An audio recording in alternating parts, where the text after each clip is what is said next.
What's up guys, welcome back to yet another mid-weekly respill. Before we get into the tea, I would just like to expose today's sponsor, Adam & Eve. Adam & Eve is an online adult store and they've given me a discount code for you guys over the age of 18 to use. All you gotta do is do a little shopping and during checkout use code SPILL and you'll get 50% off of one item in your cart.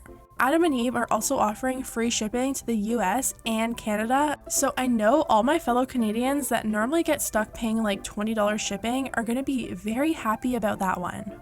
And yes, I know what you're thinking, T-Spill, is Adam & Eve printed across the entire box? Is everyone going to know what I'm buying? No. The packaging it ships in is very discreet. It'll just look like you're buying another makeup palette that you don't need. To make your shopping experience even better, whenever you shop with Adam & Eve, you get 24/7 customer support, 90-day hassle-free returns, and the best part is 20% of their profit goes to fighting the spread of HIV and AIDS. As always, all the information will be down below. Don't forget to use code SPILL for 50% off of one item, and let's get into the tea.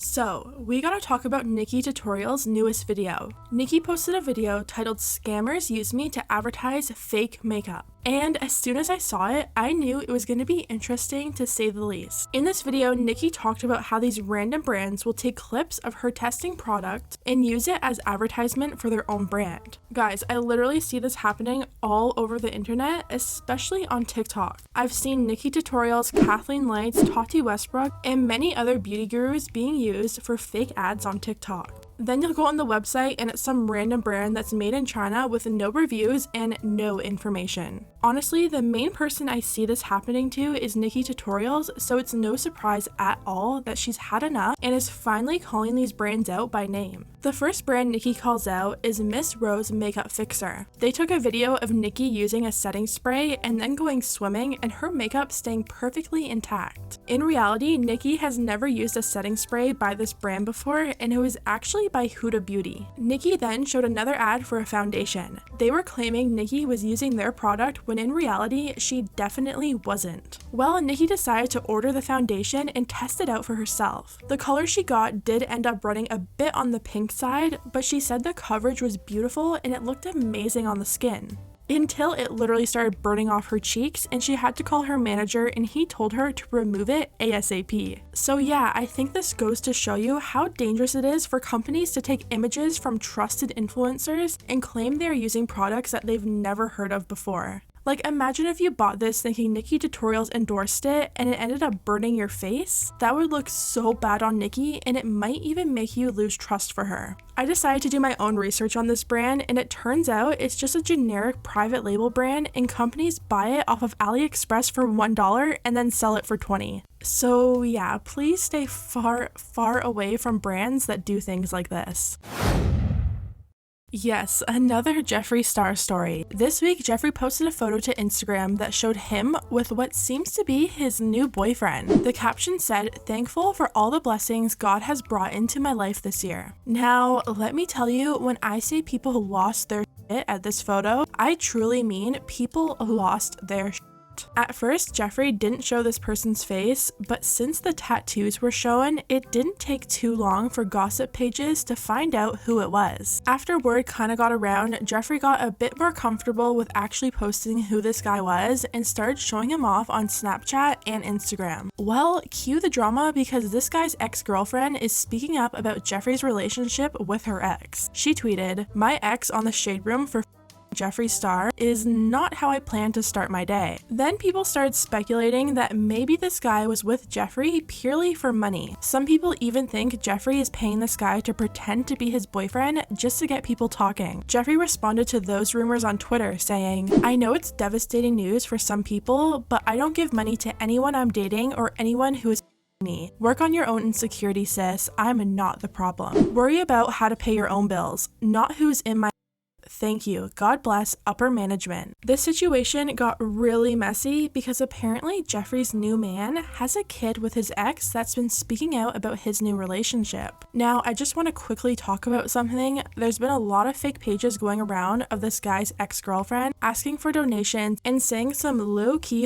homophobic things about their new relationship, but I'd just like to remind you, those pages are fake. Jeffree spoke out about the homophobic comments that have been going around, saying, "Good morning everyone, the homophobia is really jumping out this morning. Let it out, I don't mind. Some of y'all need some coffee and a hug." I know rumors and lies are entertaining, and that's how people make money and advertisements and clicks. I know how the world works, so it never bothers me. But just know that I'm hanging out with someone amazing who is single and has been single for a while. So anything else you hear is a mother lie. And I know it sounds entertaining. I know everything's like a movie and it's all fun and crazy and sounds scandalous. It's not. The real world ain't that exciting, baby. So, I'm gonna go enjoy my day. I'm gonna go drink a Red Bull. We're gonna go have some amazing adventures, and I will be back in a little bit. Jeffree also tweeted a photo with a caption that read, "I gave your nickname to someone else." And a lot of people think this is low-key shade towards Jeffree Star's ex-boyfriend, Nathan. Jeffree is continuing to post photos and videos of him and his new boyfriend all over social media despite the massive amount of backlash. So what do you guys think of his new relationship?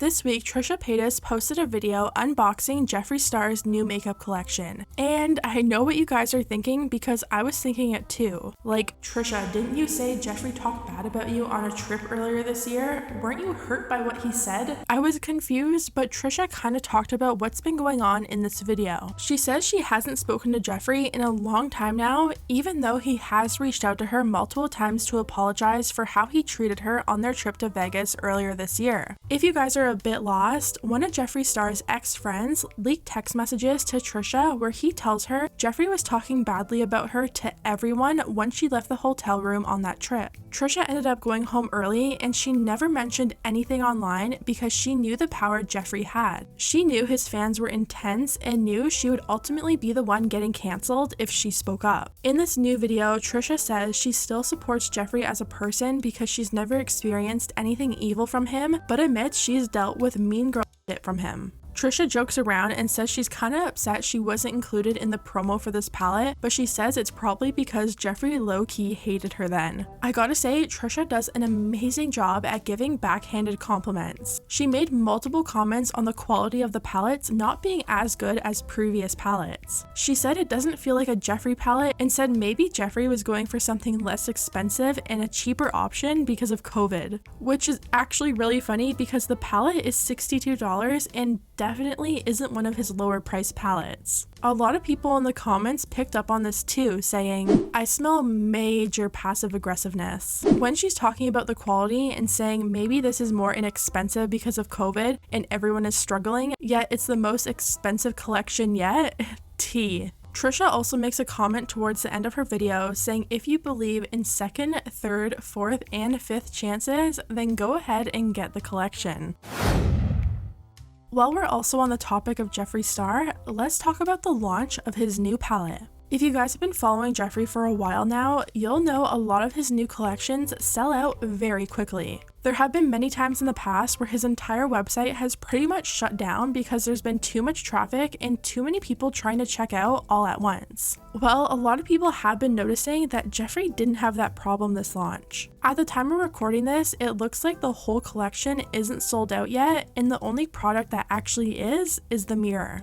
The palette and all of the liquid lipstick seem to still be in stock. We all know Jeffree just went through a lot of drama these last few months, so some people think his collection not selling out is because of the drama, and a lot of people who were once fans of him maybe not wanting to support him anymore. Although Jeffree did jump on Snapchat and had another theory as to why his collection hasn't sold out yet. He thinks because of the name being very controversial, it's not being pushed out or advertised as much as usual. I'm gonna play you guys a clip and let me know what you think about this theory. Also, with being the name of the collection, it was a little tricky to get social media behind it. YouTube was like, girl, we are not going to promote that video. It was very amazing for them to put it on trending, but Google was like, that word. We had an orgy filter for Instagram here, got denied. Anything that you tag with orgy will not be pushed and have lower engagement. So I knew what I was getting myself into, but I'm like, girl, it's a word, and it really is an orgy of nudes, past the sexual undertone. Like, it was a dream palette of mine to make. So I'm so excited for everyone to get this in the mail, to play with it and create and I don't know, I'm just feeling really, really humbled and really grateful. So thank you if you're watching this. So we also gotta talk about the Sister Squad, or what once was the Sister Squad. James Charles, Emma Chamberlain, and the Dolan twins all used to be the best of friends and even formed a squad together called the Sister Squad. All of their fans loved them so much together, but like most squads on YouTube, they ended up coming to an end and parting ways. It's not fully confirmed what caused the breakup, but it must have been something pretty serious because Emma and James even unfollowed each other on social media. Well, recently Emma and James followed each other again on social media, and James has even been commenting on Emma's Instagram photos. This gave fans a little glimpse of hope that maybe one day the Sister Squad would get back together. Then a few days ago, Hollywood Fix caught up with Emma and asked her about her growing friendship with James Charles. She seemed really positive and excited to be friends with James again, which is great. But then she was asked about the Dolan twins. Before Hollywood Fix could even finish asking her about them, she was already shaking her head no to reconnecting with them. We need the Dolan twins back, and if everybody can get on the same page. No promises on that one. No promise. Well, that's okay. Everybody, goes through different phases. But Totally. So yeah, if you guys were fans of the Sister Squad, I wouldn't get excited for a reunion anytime soon.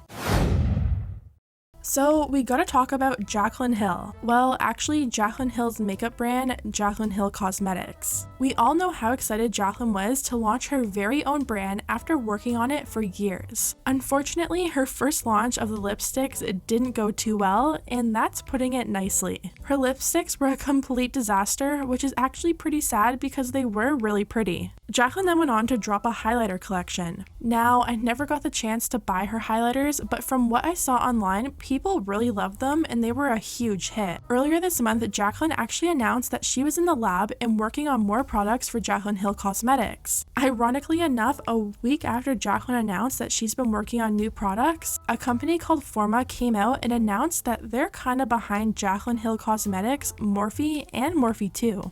Forma describes himself as an incubator and an accelerator for brands. An article posted on Business Wire says, Forma Brands has developed a portfolio of brands including Morphe, Morphe 2, Jaclyn Cosmetics, Such Good Everything, and Playa Beauty, with more to come. So when this information came out, a lot of people started accusing Jaclyn Hill of lying about her brand being fully owned by her. Although I don't know if I really agree with that statement. Just because a brand has an investor backing them doesn't mean their brand isn't theirs. I kinda compare it to the company Kendo, which owns Fenty Beauty, Kat Von D Beauty, Bite Beauty, and Marc Jacobs. Just because Kendo is invested in their brands doesn't mean Fenty doesn't belong to Rihanna, for example. Although I will say Rihanna is pretty upfront about her brand being owned by Kendo, and I think she only owns like 15% of the company or something crazy like that. I guess the question here is, should Jaclyn have been upfront about having a company invested in her brand, or is it just common knowledge that most big companies have investors behind them?